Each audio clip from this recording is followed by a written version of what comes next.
Welcome to the Plunge with Derek Holser. Joining me today is Dr. Andrew Snyder, professor of philosophy and theology, and host of the Mythic Mind Podcast.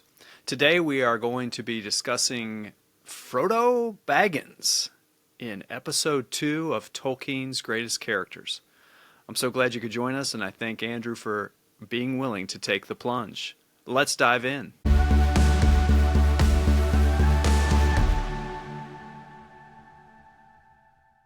Well, I'm here today with Andrew Snyder, and this is Tolkien's Greatest Characters series.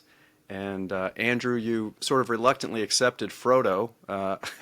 Everyone was looking for perhaps a more obscure character, but I'm grateful that you rose to the challenge today.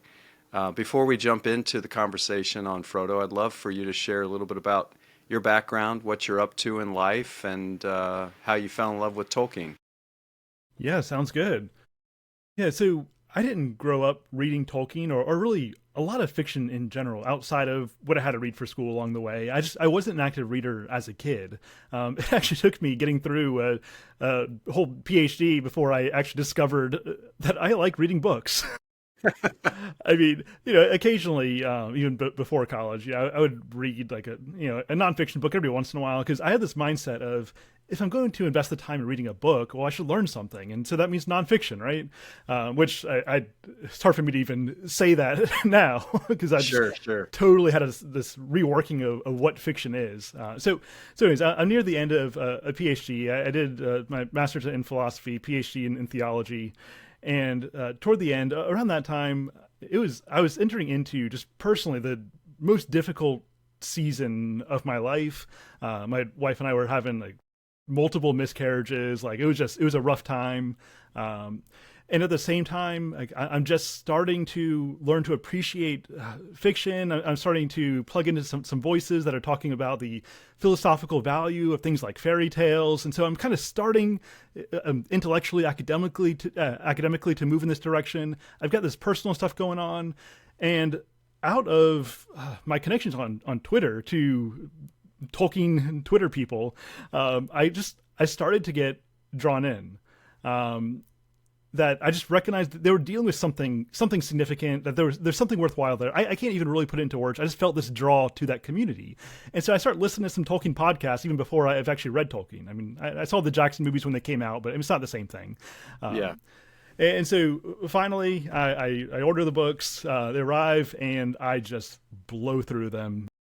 Can't put them down. I mean, from the opening pages of Tolkien talking about hobbits, that whole prologue, like I knew that he was doing something real. That, as I would later read him say in On Fairy Stories, that fiction, fantasy, it's not made up. It's subcreation. It's working on a second level of reality, but it is just that there's something real there. And so, before I even had that framing, I intuitively recognized there's something valuable here. And as I move on, I'm gripped especially by how much Tolkien interweaves these themes of sorrow and joy as two sides of the same coin. And that is one of the themes that's really gripped me at just the time of my life when I needed it the most. That Tolkien wasn't really telling me things that, as a Christian, like I didn't already know, but he's helping me to experience them in new, more existential ways. And so, as far as just recognizing that it was an enticing story, like I could tell there's something of real substantial value there. And so from that point on, I burned through the whole Lord of the Rings in like a couple months, jumped right to the Silmarillion, and from there, just everything else that Tolkien has, just recognizing how much value is there, how much personal value, philosophical value, as well as just recognizing what an enchanting story it is. And that's wow. My experience with Tolkien. Yeah, well, I don't think you're alone in terms of, particularly it seems among men who go into academics, a lot more thinking that thought that you had early on in life of, if I'm going to read, I should learn, and narrow perception of what it means to learn, basically just academic advancement. I'm curious if you discovered in this, I mean, obviously it was a critical time in your life personally. Have you discovered through Tolkien's work growth spiritually. Yeah, absolutely.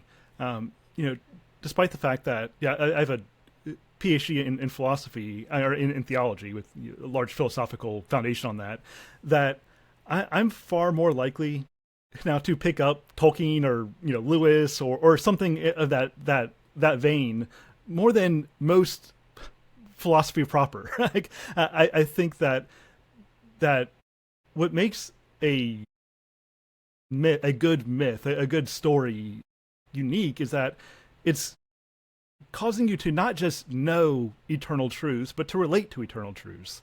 And that's a very different kind of thing. And so, while I used to be very prejudiced against fiction, now if I want to learn something, I'm far more likely to pick up a book of fiction. It reminds me, of course, of, obviously Jesus telling parables throughout the Gospels.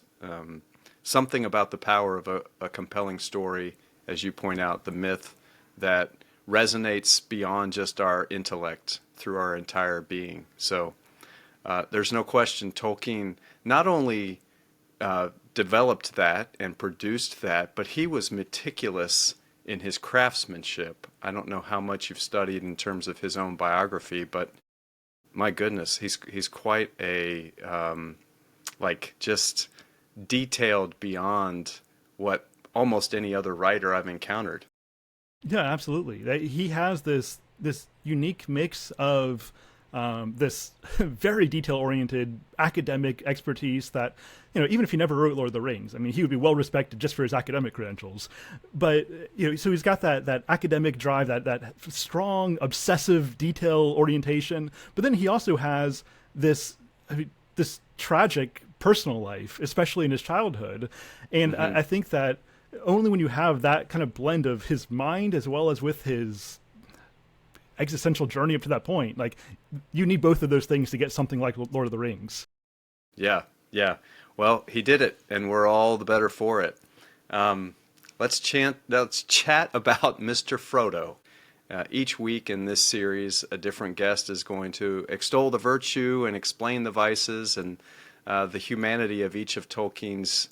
Not all of them, obviously. We can't. That would be an endless series, but quite a robust one.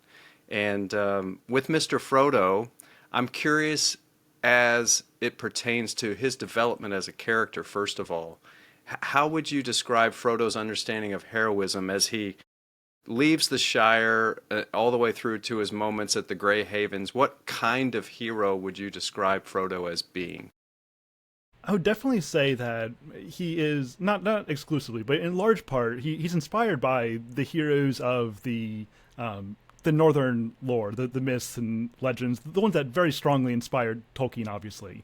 In fact, even his name, Frodo, it's a Proto-Germanic byname that means the wise. It's like the Beowulf makes mention of King Frodo, who was the father of Ingeld, which is probably where he got Ingwe, the king of the Vanyar. And so, he's pulling all these names straight from the Germanic literature. And while this is true of many characters, I think is particularly true of Frodo, that he very much has this Germanic kind of spirit where he's willing to just do what fate has ordained for him. He's on one hand, he's more of an introspective kind of character than a lot of the hobbits are, but at the same time, he has this resolve of, I'm going to go out and do the things that I need to do, even though I don't necessarily know what's going to be on the other end of this. I don't know how this is going to turn out. Later on, he recognizes that I very well may die on this quest, but I'm going to keep going because that's what I'm supposed to be doing. And so it's that long defeat idea that we see in Tolkien's philosophy as well as in the Germanic stories of, in the end, maybe the monsters win and the gods lose, but as long as I'm here, I'm going to fight on the side of the gods, right? It's that Germanic idea that we very much see alive in Frodo. Yes, a little touch of stoicism. And I think, as you pointed out, Frodo being a little distinct from the other hobbits, I wonder if Tolkien's construction of Bilbo obviously feeds that, because there he has in his family line a character who is an adventurer, who goes on, leaves the Shire, etc. So there's a little bit of a connection there to reinforce that the Baggins are a little different from the rest of the hobbits. Right, right. And Bilbo, he's very much a reluctant hero in his story. He's dragged out of his home until he really comes to embody his Tookish nature.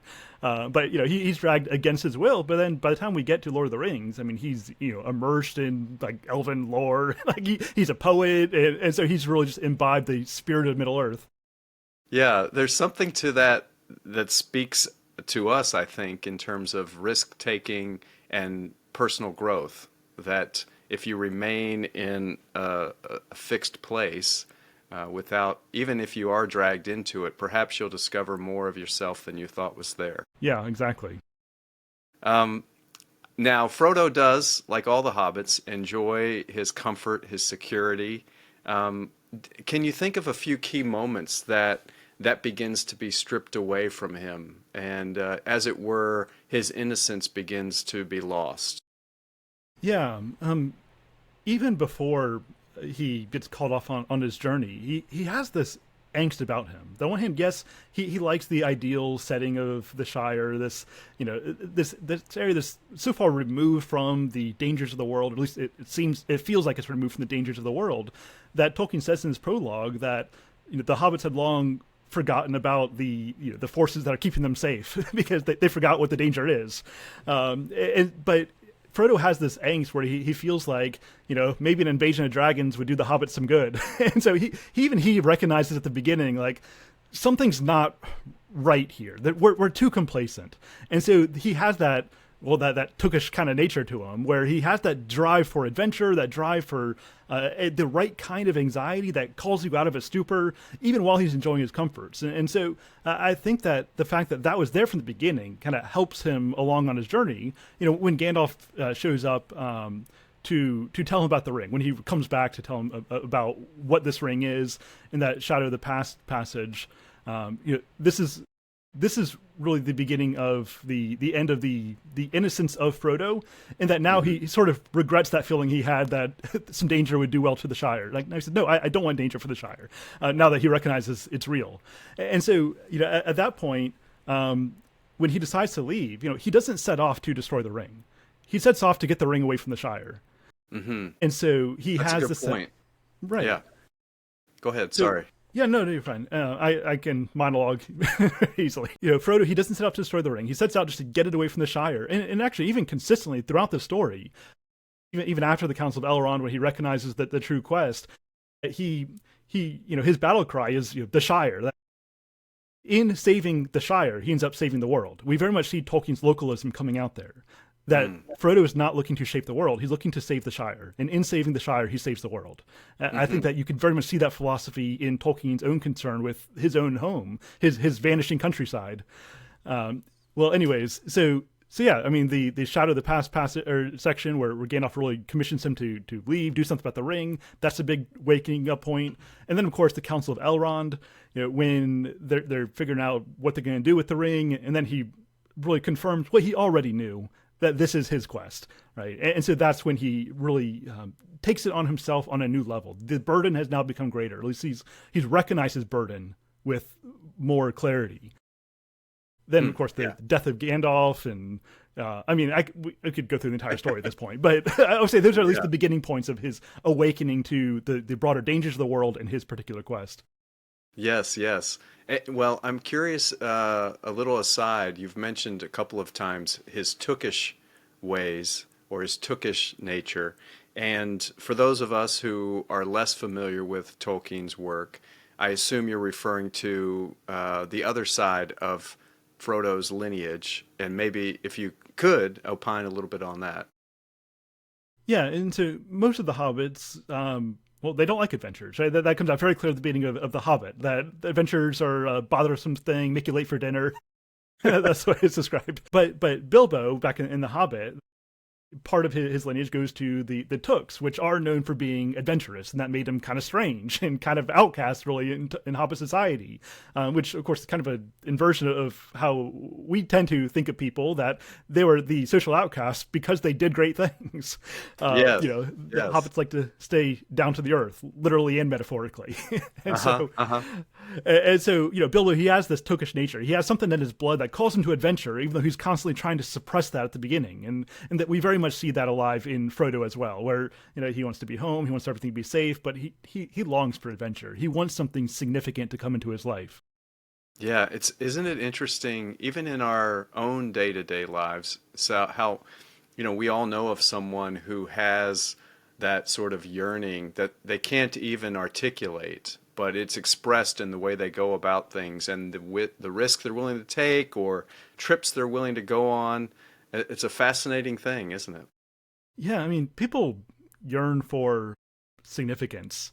I Yeah. mean, I encounter this a lot in, you know, I teach at a few universities, but when I teach on my on-campus state university, when I'm teaching philosophy classes, you know, most of the students come into class thinking that pretty much everything's just made up. You know, nothing's real. All truth is subjective. That there's no reason to go left, right, up, or down. But when I start helping them understand that, no, like, maybe there are actually meaningful things that you can do. There is such a thing as significance, like capital R reality that you can contextualize your life within. Hmm. They typically find that ennobling, because now they actually have some air to breathe. They're not just suffocating in their own insular little selves. Now their selves can actually go somewhere and do something. And most people find that liberating because we long for real significance. We long for the right kind of adventure that actually moves us somewhere and in turn moves the world somewhere. Yes. Can I ask just a quick aside as to perhaps some of the voices that you draw upon to guide them in that? Because you're talking about a pretty significant transformation of at least a presupposed worldview to finding one imbued with purpose and meaning. Yeah, and so I tend to put together pretty eclectic classes. One of my favorite classes to teach on campus is called Life, Death, and Meaning. I like that because with that title, it's so broad as to what I can do with that. And so it's part intro to philosophy, but it's more than that. And one of the early units we get to is Plato. And in asking the question that Plato regularly asks, especially in the Euthyphro dialogue, of essentially, what's the good thing that makes good things good? Like, that is something that can help to kind of waken students up, because, you know, on one hand, they'll tell me that there is no such thing as goodness, that all morality is completely subjective, it's all relativistic. And then I'll ask them, like, how many of you think it's better to give to charity than commit genocide? Like, you know, you go to the extreme example, and they'll say, okay, obviously one of those is better. Okay, well, what do you mean by better? Right. And so you start with the extremes, because at that point you're likely to have everyone on your side. But then once they recognize that there is such a thing as a side here, like there's some standard that we're using, and so we all recognize that certain things are good. It's, you know, it's good to, I don't know, whatever, justice is good, right? Like, ask my students, as relativistic as they are, how many of you think justice is good? They all raise their hand. Well, okay, what is justice? What makes it good? Et cetera, et cetera. And when I really get to this, helping them understand that, like, they have a standard of goodness. Mm-hmm. They've been propagandized to reject it. That, you know, as that sort of gets uncovered, they recognize, no, it actually does make more sense to believe in a capital R reality. And I actually do believe that, even though I've been trained to not believe that. And then, you know, after a lot of like philosophy proper, I'll have them read something like Beowulf, and they recognize clearly who the hero is and who the villain is, you know, which in turn gives us what we need to play the hero in our own lives, to recognize that we have responsibilities, and as we willingly embrace those responsibilities, we actually make the world a better place and ourselves gain more substance. And so I think that both on the philosophical angle of it makes more sense to believe that we have a real direction, as well as the existential angle of, like, I know what it means to be a hero. Like, that's what you need for a worthwhile adventure. And most people, when they engage with those things, those real ideas, those real demonstrations, they can't help but to recognize there's something true there. There's something real there that cuts through my vague postmodern subjectivism. Yes. Oh, thank you. That's great to hear and encouraging. Speaking of good things, there's a good thing and there's a very bad thing in the Lord of the Rings, the ring itself. I'm curious about the way in which Tolkien portrays the ring's interaction with Frodo, and what it is perhaps about Frodo's strengths and vulnerabilities that make him uniquely positioned to be the one that carries the ring. Yeah. As far as hitting first the second question there, Frodo has, or not Frodo, Tolkien has a good line on this. I don't have it right in front of me. Anyways, it's in summary. He says in one of his letters, he says that Tolkien, or man, I keep mixing up Tolkien and Frodo. Frodo, he begins his mission out of love for his countrymen, love for the Shire. And in his engagement with love, he's willing to move forward despite the fact that he's very aware of the fact that he's not actually suited for this task, that he's engaging in something that is above him, something that is beyond him. And so in many ways, what makes Frodo equipped for this task is that he recognizes his insufficiency. And so he's able to move forward with a kind of faith that if this is what I'm supposed to do, it's going to work out, even though I don't see how this point connects to my destination. And so he has that kind of walk of faith. Now, where I think that his unique temptations are is probably in isolation. That he pulls away from the people around him, where that should be one of his chief strengths of like the Fellowship, right? Like that's a pretty significant part of the story.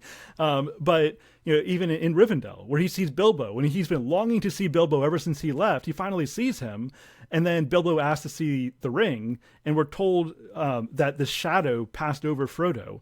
And in the Jackson movie, Bilbo turns into this like horrifying demon, but it kind of makes it seem like Bilbo is the threat here. But I don't think that's how Tolkien's writing it. I think Tolkien's writing it like Frodo's getting hyper defensive at this point, because that even he is casting the suspicion on his own beloved Bilbo, like one of the closest people to him, and so he pulls away. And then we see this throughout the story. We see this. I mean, in toward the end, even in a really highlighted fashion, when Sam had taken the ring for a time, when he thought Frodo was dead, and so now he returns the ring, and Frodo's just sort of grabbing at it and thinking that Sam was trying to take it for himself. And so I think that Frodo's one of his unique strengths is the fact that he's able to have this kind of stoic endurance where he just pushes forward.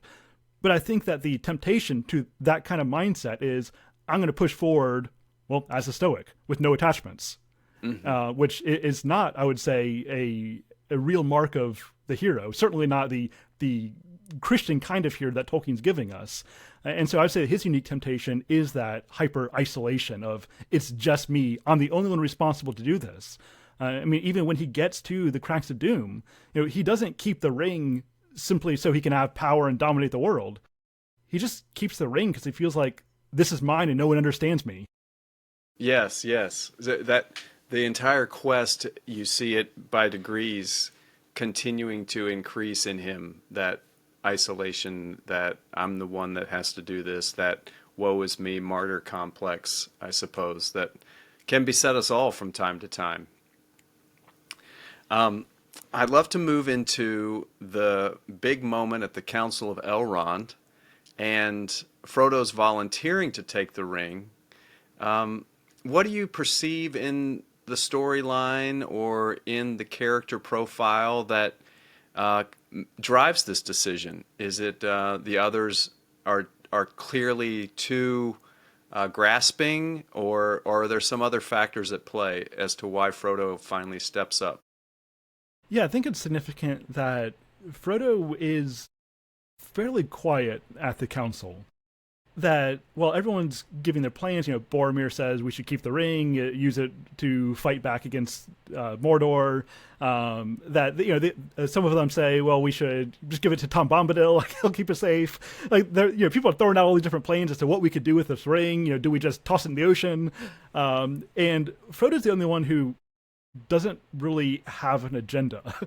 He simply recognizes what he's always known, that this is his task. As Gandalf told him back at Bag End, that the ring was picked up by the unlikeliest of people when Bilbo found it, and then and that was by design, but not by the design of the maker. And so we get this clear sense of providence that Gandalf gives to Frodo, and that as it passed to Bilbo by providence, so too it's passed to Frodo by providence. He was meant to have the ring at this point. And so I think from that point on, Frodo really knew that this was his quest to see to the end. But I think that at the Council of Elrond, that anxiety that's been building to him in him just comes to a point. And Kierkegaard talks about this idea of decision made in anxiety quite a bit. And I think that this is a good demonstration of that, where Kierkegaard says that, as far as a qualitative leap that determines like what kind of person you're going to be, that a lot of that isn't as rational as we tend to think that it is. Mm-hmm. That a lot of times our souls are just moved in a direction, like in a way that's sub-rational. And I think that's probably the best way to understand like reception of grace. Like it's just something happens, and I think that's kind of what happens at the Council of Elrond, where there is this heightened anxiety. And at that point, Frodo, he takes a leap of faith, and he just knows, this is what I'm supposed to do. He makes that declaration, and the powers that be there basically just affirm that. Like, yeah, this is it, and this has always been it. Yes. Yeah. Well, now he's taken it as we move through the story. And, of course, he has his fun time at the Prancing Pony. I'm being a little cheeky there. But as he encounters the Nazgul at Weathertop, and this is a pivotal moment, and he gets his sort of maybe his first real taste of the ring's dark power. What do you perceive in this scene and as the story unfolds there, and how it might reveal things about Frodo that are important for later? Well, this scene definitely gives us a heightened sense of the real conflict that's at play in the story, and that is a conflict of will. It's not a conflict principally of political power, even though political power has some role in the story. Especially as a big kind of point of the conclusion is, the return of Aragorn and all that. Like, there's a political significance here, but the real heart of the story, and Tolkien even says this in, I think it's letter 183, when he says that the central conflict of Lord of the Rings, it doesn't deal with the idea of freedom per se in some kind of external sense. He says the principal conflict deals with God's sole right to divine honor. That's what it's about. And so it's principally about our wills and kind of the way that we're placing ourselves in the grand context of existence. And we saw this earlier when the Nazgul first show up in the Shire, and they're hiding, and Frodo has this impulse to put on the ring, that he's being compelled by this spiritual force to basically seize the power that's right in front of him. And then this gets heightened at Weathertop when he actually puts the ring on. And so we see a understandable spiritual weakness here, where he puts the ring on, and then he promptly suffers for it. He gets stabbed with the Morgul blade, and from that point on, like, that wound is going to continually remind him of just the tragedy of darkness, essentially, the tragedy of evil, of suffering, of the brokenness of Arda, or the world that he inhabits, and eventually it's going to cause him to leave altogether. But from that point forward, he always has this memory of the sting of brokenness, and so that's one of the major innocence breaking moments in his life that's going to shape the rest of his destiny. That's a really it's a brilliant move by Tolkien. It perhaps has been done, by plenty of other writers. I think of Flannery O'Connor's characters, the flaws that are affixed to the decision to indulge the darkness. And I don't know. I just reflecting on again that mortality in each of us, and the ways in which we're reminded by scars, be they literal or metaphorical, that we're not quite fully restored. It's kind of a happy fall idea here that he suffers for his engagement with sin, essentially, right? He seizes the power in front of him, he suffers for it, and he bears this suffering for the rest of his life. But at the same time, it's the suffering that made him into the kind of hero that he needs to be, who's able to let go in the right ways at the right times. because he has this pain from his former defeat. And so, is it good that he put the ring on at that time? I mean, no. But at the same time, it was a pivotal part in the formation of his character into who he is being called to be. Yeah. Okay. So we've as you say that, I'm moving now in my mind as you talk about him becoming the hero he needs to be. The final scene at Mount Doom and the interaction between Frodo, Sam, Gollum, and Frodo's reluctance to finally, once and for all, actually do what they've been saying they were going to do for the entirety of the book, which is destroy the ring. What do you make of just the interplay there, and what do you think it says about the nature of heroism in Tolkien's construct? Yeah, so Tolkien comments this in letter 246 when he says that Frodo, he is still a hero. That he says that Tolkien even says that simple minds will think that Frodo failed, and he even clarifies, like, I'm not trying to be insulting there. Simple-minded can actually be a good thing in certain contexts, but what he means in this context is that, well, Frodo went as far as his moral strength could possibly carry him. And so to that level, he gained victory. And in fact, it's because of his virtue up to that point, namely in showing pity to Gollum, which, originally back in the Shire, he said, "Oh, I wish Bilbo had just offed him when he had the chance." And we've got that great line about pity. It's by it's great that he showed pity because Gollum still has this important role to play, et cetera, et cetera. Well, yes. Frodo he engages with Gollum finally, and he shows pity as well, despite the fact that Sam wants nothing to do with this. Right? Sam wants Gollum gone. He doesn't trust him for good reason, but Frodo shows pity, and because of his virtue in showing pity to Gollum, that then he was rewarded. That basically that provided a shield for him, so that later on, when his virtue failed, or when, I guess, it hit its limit, maybe that's the way Tolkien frames it, it hits its limit, well, now his past decision to pity Gollum now rewards him as Gollum providentially saves him from himself, despite his own ambitions. And it just really confirms that from the opening pages of the Silmarillion up till the end, that this is a story of providence, that yes, we have our main actors in the narrative, but cosmically speaking, like, God's in charge. like it's important Frodo doesn't destroy the ring, that evil destroys itself, essentially. That is Gollum's hunger that leads to the end of the ring. Yes. Well, so many things in my life draw me back to George MacDonald, but the idea of evil destroying itself certainly connects in my heart to some of the lines from Lilith. But we won't go there today.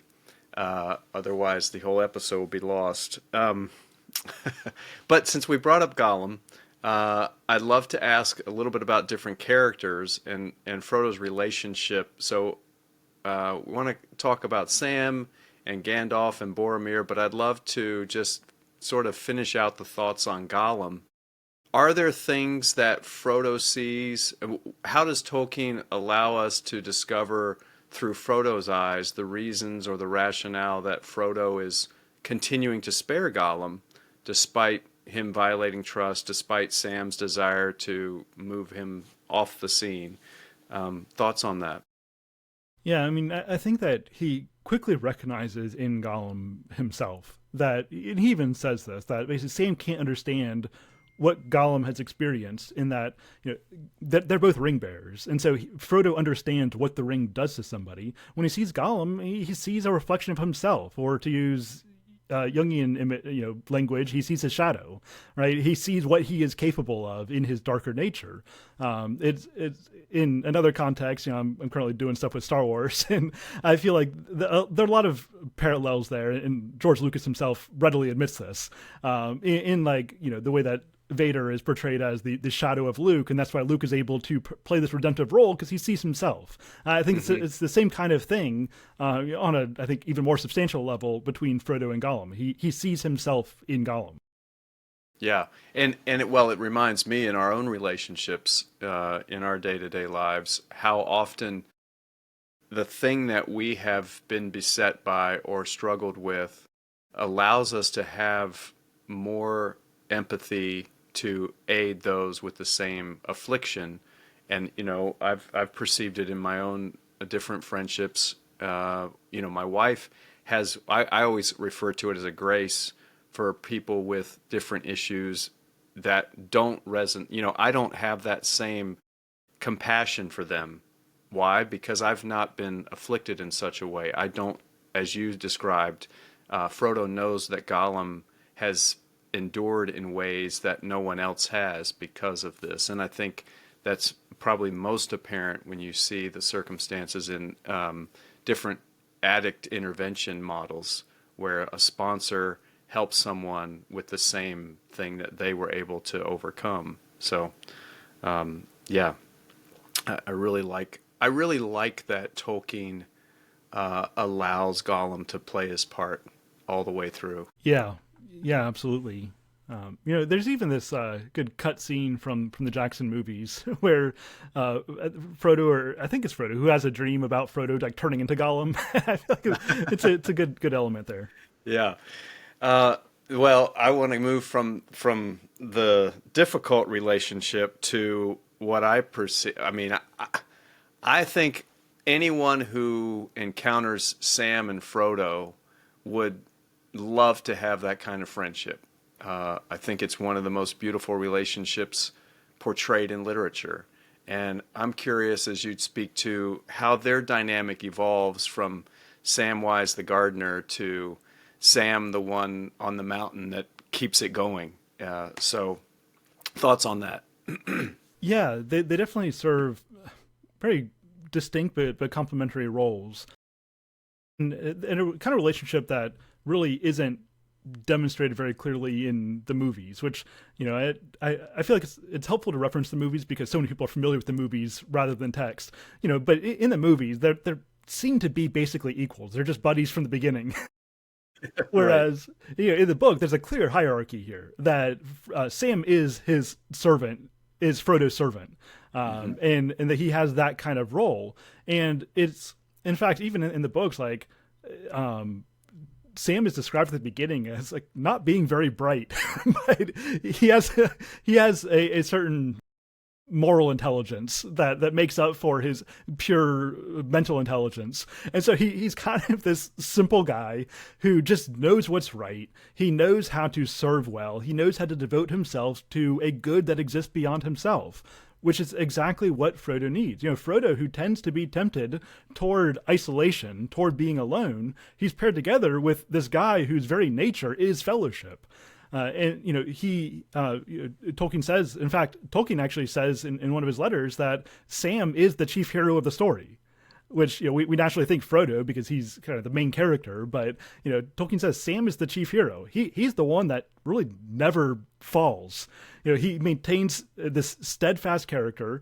And at the end of the story, which is how Lord of the Rings ends. It doesn't end with Frodo. It ends with Sam. It ends with Sam in this domestic setting. He's married to Rosie. He's got all these kids.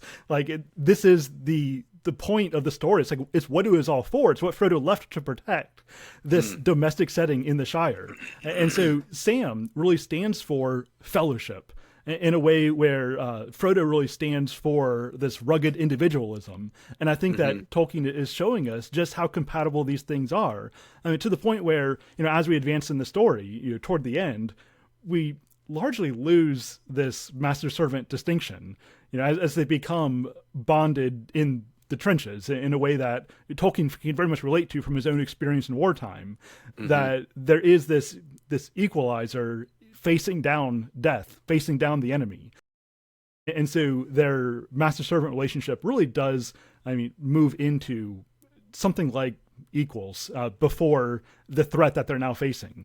And so I just think it's a beautiful companionship, it's a beautiful friendship that demonstrates so much of the kind of paradoxical things that Tolkien tended to value regarding northern spirit, fellowship, domesticity. All these things kind of come together in Frodo and Sam. It's interesting that you brought up the point that these two, it's so often that there's a juxtaposition between the simple, let's call it rural, oriented towards fellowship, hospitality, small town, right? These are all the things that Sam embodies might not be the most sophisticated or fancy person, but he'll always get up in the night if some stranger stops by to fix him a pot of stew. And the more cerebral, isolated, urban characterization, at least, that is so common with Frodo. But you made a point that they need each other.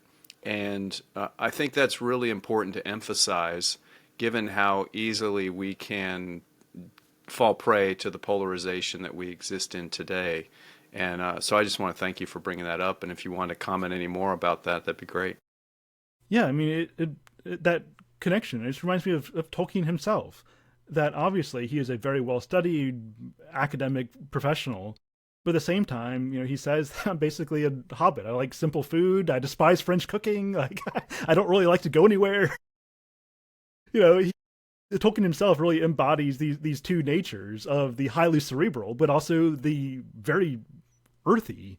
And I think that in Frodo and Sam, we see those parts of Tolkien brought down into the level of companionship. That's beautiful. Yeah, well, what great characters.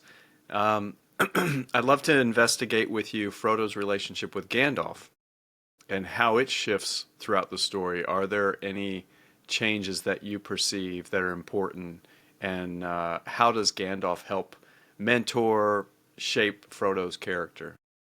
Yeah, and so this is obviously a very significant part of Frodo's character development, that he has this relationship with Gandalf that continues to deepen throughout the story. Obviously Gandalf is the one who sets him off, but it's even more than that. That Gandalf in particular, he has this role of kindling the hearts of men. That's what he was sent out to do, to kindle the hearts of men, to essentially help them to remember who they are, what they were made to do, and to go out and do those things. And this is, I think, in large part why he's known for his fireworks in the Shire. That he has the Ring of Fire. He's meant to kindle hearts, and this can look like setting Theoden back on his grand quest, or it can be playing with fireworks with Hobbit kids. Like, both of those are important parts of his mission.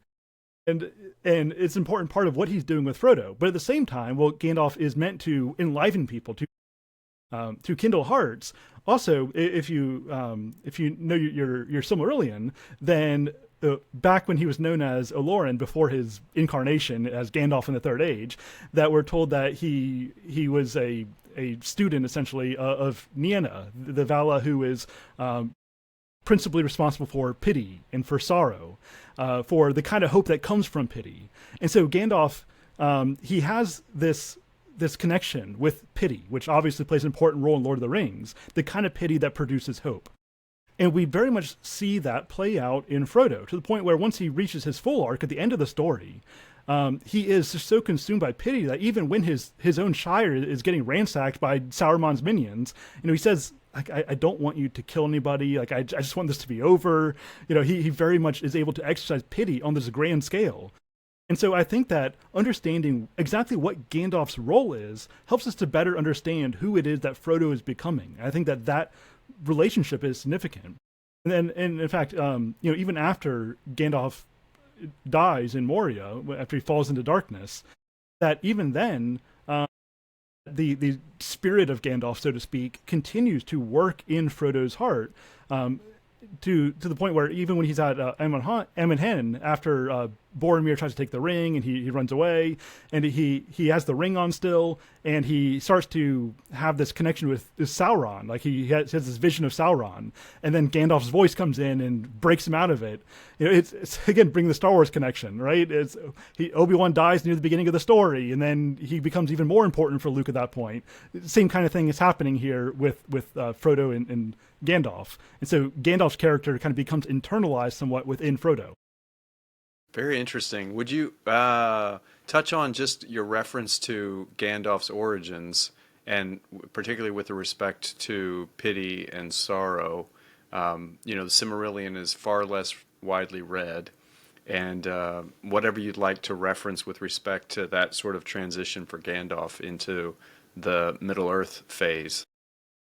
Yeah, and so we're told that Nienna, the Valar, which, for those who don't know, they're Silmarillion, the Valar are the best analog I could think of is like an angel, essentially. Like the capital P powers. Not, I mean, Tolkien's world is very monotheistic. That's clear. But these are Right. like the spiritual administrators of the world, essentially. That's what they were set out to do. And Nienna is responsible for pity and for sorrow. We're told that even before the world, so before there's any kind of fall, even in a spiritual sense, really, we're told that in the initial making of the world, that there is this sorrow that's built into the depths of creation. Again, the kind of sorrow that leads you to look for consolation, right? That kind of restlessness that's built into the world that's meant to cause us to kind of stir up and look for something beyond ourselves, essentially. We want that consolation. And so Nienna is responsible for that. And we're told that Gandalf, he really learned under her. That's where he learned endurance and pity and hope. And so, Gandalf and the wizards, the Astari at the Third Age, are sent to Middle-earth as the wizards as we know them, as flesh and blood beings, for the purpose of rousing up men against the rising force of darkness, against Sauron. And so that's really what they're sent out to do. Now, Gandalf is the only one who actually does that, really. I mean, you've got Sauron, who, I mean, everyone knows what happened to him, the Blue Wizards, who just kind of disappear into the east. And then you've got Radagast, who doesn't really do a whole lot. He's just playing with the animals. And so Gandalf is the only one that actually does anything, who actually does his mission, rather. So that's really what he's supposed to do. He's supposed to not go defeat Sauron, but he's supposed to help men defeat Sauron. He's supposed to help men play the role that they are supposed to play. Perfect. Thank you for sharing that. Frodo now has an interaction over the course of the story with Boromir, and I'm curious as to how their interaction reveals different approaches to responsibility, and what about their interaction illuminates Frodo's particular strengths. Yeah, I think that people who have only seen the movies have an unduly negative perspective on Boromir, that if you actually read the books, and Boromir is very clearly a hero. He's a tragic hero who obviously has a fall, as tragic heroes do. But he is very much a hero, and we should have some sympathy for him, recognizing that this is somebody who lived his entire life under the shadow of Mordor, that he lived his whole life right on the doorstep of radical evil. And that's going to have an impact on your psychology, right? And so somebody who rightly has been fighting his entire life, like when he comes in contact with the ring, his solution is, well, let's keep fighting, because that's what he knows. And even though he acquiesces at the council and says, okay, we'll do it your way, we'll go destroy the ring because that's what everyone says what we should do. Okay. But still he has that sense of, this is not actually going to work. Like, I know it worked. The sword works. And so, he has this fighter mentality, which is a good thing in the right context. The problem is he loses that context. He loses the context, actually, in which fighting is appropriate, which, of course, is a lesson that Faramir would learn, that the sword is important for defending that which is worth loving, but the sword isn't ultimate. But Boromir, he doesn't quite get that lesson down. And so, he wants to use the ring as a weapon. And to the point where, and the ring continues to draw on him, that even though he didn't have direct access to the ring, still just being in proximity, it pulls on his heart, it draws him toward it, power is drawn to power. But of course, the lesson that we learn again and again in Tolkien's writing is that not that power is bad, but those who most desire to seize power are ultimately seized by power. And so he is pulled to the ring. He reaches for it, tries to take it from Frodo, but of course Frodo isn't going to have that. And I think that the reason why Frodo doesn't fall, he doesn't fail until the very end, is because he has this firm sense of not the pragmatic, like, how do I solve this particular problem, but he has this duty to fate. He recognizes what is supposed to be done. And as I said early in this conversation, he has this perspective of faith of, I don't know how I'm going to get to the conclusion, to the finish line. I just know if I keep walking, I'm going to end up there. And so he has this perspective of faith in his walk, whereas Boromir is highly pragmatic. This will work. And I think that marks a key difference in their approach to perceived virtue.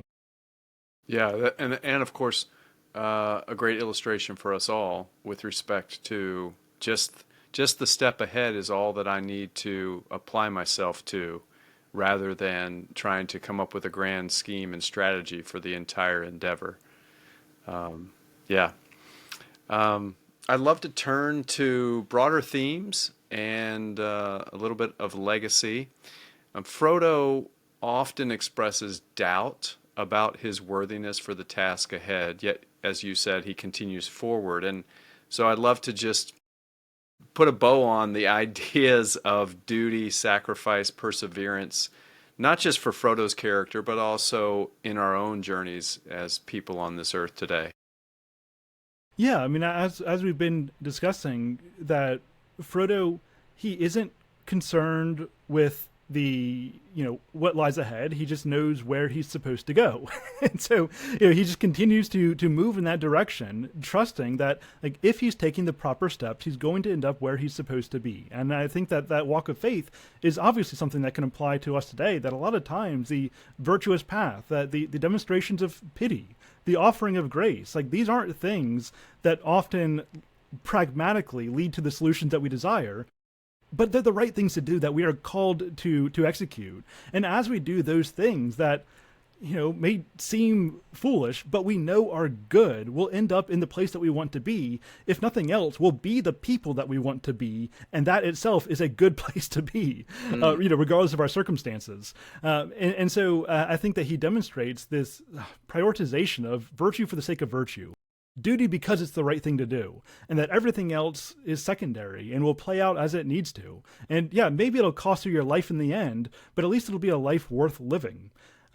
This is something that I talk about a lot when I teach Beowulf, that Beowulf, in all of his conflicts, his major conflicts with the monsters, Grendel's mother, the dragon, he always says something like, I know that I have a responsibility to engage in this conflict. I don't know that I'm going to win. That's up to God to decide. But what's up to me is to play the hero. And then things will work out how they work out. And that's because, in the end, like, we're all going to die. But we're not all going to live lives that make that death significant. And so that should be our focus, right? We can't avoid death. But what we can do is embrace a worthwhile life. Yes. And as you pointed out, we can't control the outcome, but we can step up. And in the end, over the course of time, that will be a life that has been worth living. A great reminder. I'd love to talk a little bit about Tolkien's, as you referenced earlier, his grand essay on fairy stories, which I believe was originally a talk. And I've read it a few times. But the concept of the Eucatastrophe, his term, and of course Tolkien, a world-renowned philologist, can coin terms as he sees fit, as far as I'm concerned.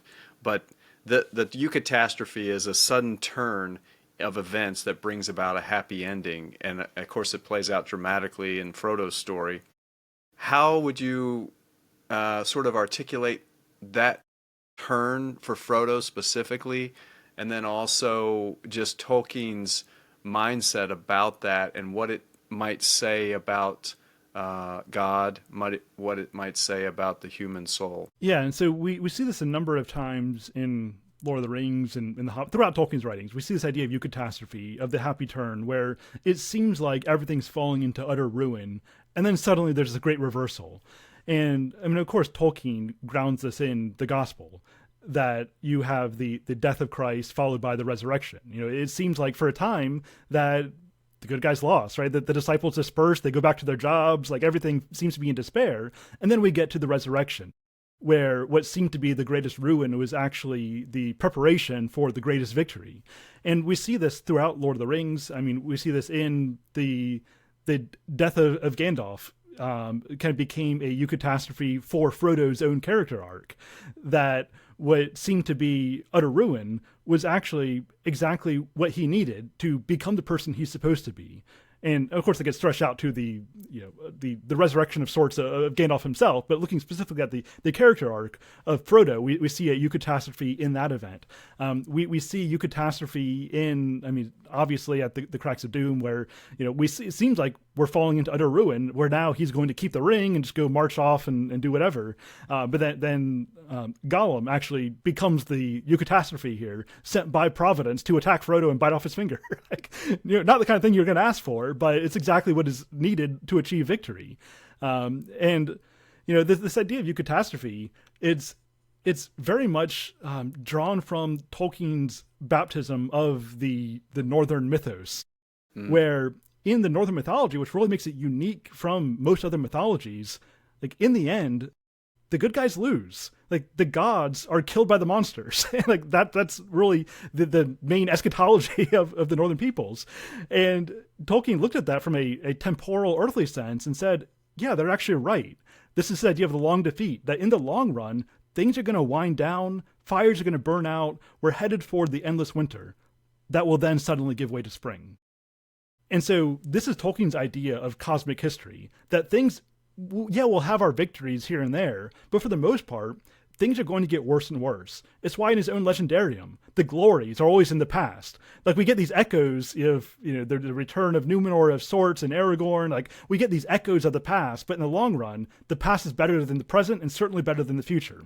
Things are going to get worse and worse and worse until they get suddenly better with the restoration of all things, which is his own eschatology as well as his eschatology for his legendarium, because that is an extension of his own belief system.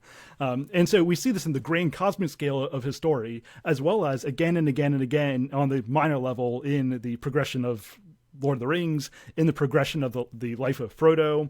I mean, even when Frodo and Sam are approaching Mount Doom, you've got Aragorn and the forces of the West at the Black Gates, and then the eagles fly over, which right. The eagles are always a major sign of Eucatastrophe, that something good is about to happen. The gods have not forsaken you.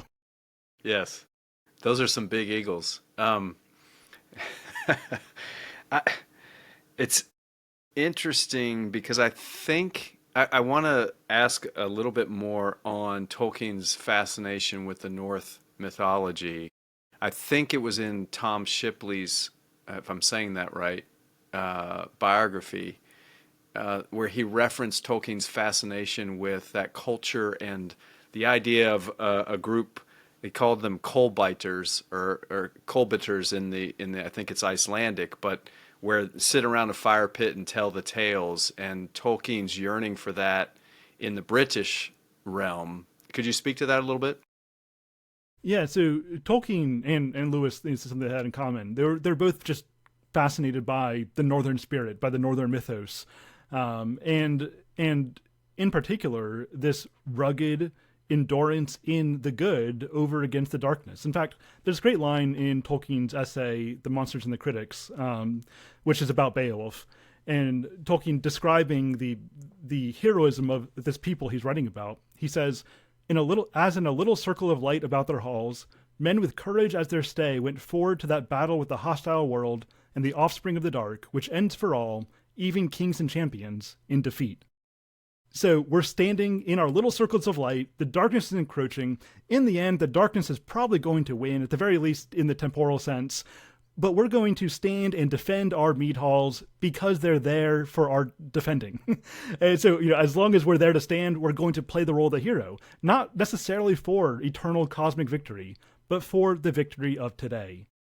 And that is an idea we just see constantly in Lord of the Rings, especially from the Council of Elrond on, where pretty much everybody who's in on this mission says, yeah, odds are we're going to die, like this isn't going to work, Sauron's going to win, but we're going to do it anyways, because what other choice do we have? Mm-hmm. And so that's a very northern spirit. I just recently read through the Poetic Edda, which is one of our oldest collections of the Norse myths and legends, and this is just a very common idea of I'm just going to do what duty requires because that's the right thing to do. Whether or not I win, I don't know. It's not my job to determine the outcome. It's my job to show up and do what I'm supposed to do. And I just think that idea is just rife in Lord of the Rings, and perhaps especially in the life of Frodo. Yeah, it's interesting. I wonder how much of that ethos is born out of the climate and the terrain. Yeah, I mean, it definitely matches the aesthetic. Right. I mean, if you're going to try to inhabit a place like Iceland, which I have had the pleasure of visiting, it's lovely. The original couple, at least as the historic placards there tell us, came in sometime around 824, and just a husband and wife who set up shop with some sheep.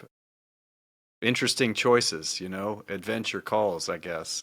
Yeah, it'd be interesting to know if it's the climate that created the ethos or simply called it forth. Right, right, exactly. We perhaps they've all got a little bit of Tookish lore in them, line in them.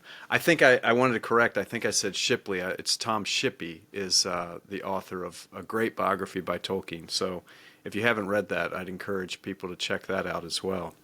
Um, Frodo departs to the Undying Lands. We're at the end of our tale, and it's interpreted as reward or exile. I'm curious about your thoughts about this bittersweet ending and what its commentary is on the cost of heroism. Yeah, I think that ultimately it's a letting go. That he, as he says to Sam, he saved the Shire, but not for himself. That his quest was truly one of sacrifice. He bore the burden of the world's brokenness so that the world can be restored, not so Frodo himself can gain any great victory. It's for the people he's defending, right? As Faramir says, like he fights for the people that he defends. Frodo sacrificed ultimately for the Shire and by extension the world, but I think that prioritization is important, as I've noted. And so when he goes off to the Undying Lands, I think that this is the culmination of his death to self, that he is now able to let go. I mean, the whole story is about, am I going to hold on to the ring, symbolizing power, symbolizing like my attempt to aspire to substance? Am I going to hold on, or am I going to let go? And while he stumbles at Mount Doom with that question, now he's reached the point of like I'm able to let go. I'm able to fade off into the west. That this world is not my home anymore. And so I think that him going off into the Undying Lands, I would say that it's the true hero's victory, in that, in a certain sense, like it is death. Like he's not going to be immortal in the Undying Lands. Like he's going off to his death essentially, as he still carries this wound. In fact, I probably should have started with this section when he's first reapproaching the Shire after the quest. And he's talking to Gandalf about how he's approaching the anniversary of the Morgul blade wound from Weathertop, and he says it still hurts. Is it ever going to get better? And Gandalf doesn't give an answer, which is clearly saying no, it's not going to get better. Like, at this point, you've been spent. There's no longer a home for you here. Your only home is across the sea, and so symbolically speaking, like he's ready to die, and I think that that's where we are here. And so in a certain sense he's going off to his death, but he's also going off to his victory. Hmm. Yeah, I think of the I don't know why this popped into my head, but I think of the scene in Legends of the Fall when the character goes off. If you've not seen it, but it's quite a tale. But a character goes off and fights a bear and is devoured by the bear, and the narrator says he died a good death. Something about using the last full measure of what's left within you, one final conquest. And Frodo represents so much that we can all relate to. And I just thank you for your thoughts on him today. Yeah, absolutely. I appreciate being part of this conversation. Are there any, I know that you've got a podcast. I'd love for you to share the resources that you're putting out there and where people can find you on socials, etc. Yeah, so you can, my main social media presence is over on Twitter, X, whatever we want to call it, at Andrew in Snyder. Run the Mythic Mind Podcast. Recently actually started a couple of branch podcasts, but that's the main one. You can start there and kind of see where you go from there. I'm running some courses over through Patreon, I don't remember my handle. Look me up on Twitter. But and for the Tolkien connection, looking at early 2026, I'm probably going to be leading a course on the Silmarillion. Oh boy. Yeah. Just recently wrapped up Lord of the Rings. Can I ask where you got the idea or the name for the Mythic Mind podcast? Yeah, it was directly drawn out of my time spent with Tolkien, with Lewis. This idea that myth, as Lewis says in his essay "Myth Became Fact," that a myth is not made up as we tend to use the word today when we say something's a myth, but that a good myth it professes eternal truths. And so, while a fact of history is true for a moment, a myth tells truths that are always true. And so, the mythic mind is just this desire to enter into myths, talk about stories, talk about big ideas, to help us to relate to these eternally recurrent realities. And so that's how I got this idea of Mythic Mind, which started off just me as a podcast, talking about stuff from my dissertation as how this began on Kierkegaard, who also deals a good bit with myths and fairy tales and stuff. And then from there, it's progressed out to now what I call the Mythic Mind Fellowship, it's got about 60 people at this point. Really, it's a kind of general Christian humanities kind of organization. And so we used to do all sorts of stuff. We're running a book club on Augustine's Confessions. We're doing a movie series on Star Wars. It's just kind of all sorts of different stuff. Classic literature, pop culture, sort of all over the place, general Christian humanities. It's a lot of fun. It's a great group, and I definitely welcome anyone along who wants to be part of that. Oh, that's fantastic. That is such a wonderful connection because I think a lot of the people who listen to some of these conversations would be drawn to that same vein of exploration. And yeah, wow. I definitely will revisit with you when time permits because Kierkegaard definitely deserves some conversations on this channel in the future. So, sounds good. Yeah. Thank you, Andrew N. Snyder. It's a pleasure to have chatted with you today. Thank you. Appreciate it. As you've just discovered, today's guest is Dr. Andrew Snyder, an eloquent and thoughtful gentleman, always up for a great conversation on the characters that make mythology, spirituality, and inspire culture. And I think we did just that in our discussion of Frodo Baggins. So a little bit more about Andrew. Again, Dr. Andrew Snyder is a professor of theology and philosophy. He is the author of the forthcoming book, Divine Honor in the Lord of the Rings. He hosts the Mythic Mind Podcast and leads the Mythic Mind Fellowship, which is a Christian humanities-based community. Andrew enjoys discussing the wisdom found in stories from ancient myths to contemporary pop culture, and he resides in Williamsburg, Virginia, with his wife and 3 children. Dr. Andrew Snyder.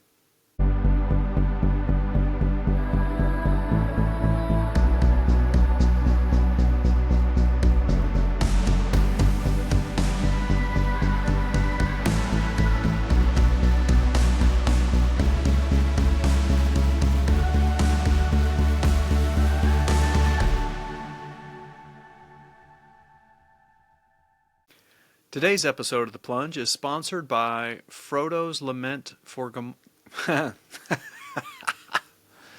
almost said Gamora, like I'm in Guardians of the Galaxy suddenly. We'll do a series on that later. But back to our sponsor. The poem written by J.R.R. Tolkien, Frodo's Lament for Gandalf. Let us begin. When evening in the Shire was grey, his footsteps on the hill were heard. Before the dawn he went away on journey long without a word. From wilder land to western shore, from northern waste to southern hill, through dragon lair and hidden door, and darkling woods he walked at will. With dwarf and hobbit, elves and men, with mortal and immortal folk. With bird on bough and beast in den, in their own secret tongues he spoke. A deadly sword, a healing hand, a back that bent beneath its load. A trumpet voice, a burning brand, a weary pilgrim on the road. A lord of wisdom throned he sat, swift in anger, quick to laugh. An old man in a battered hat, who leaned upon a thorny staff. He stood upon the bridge alone, and fire and shadow both defied. His staff was broken on the stone. In Khazad-dûm his wisdom died. Frodo's Lament for Gandalf by J.R.R. Tolkien. the sponsor of today's episode of The Plunge.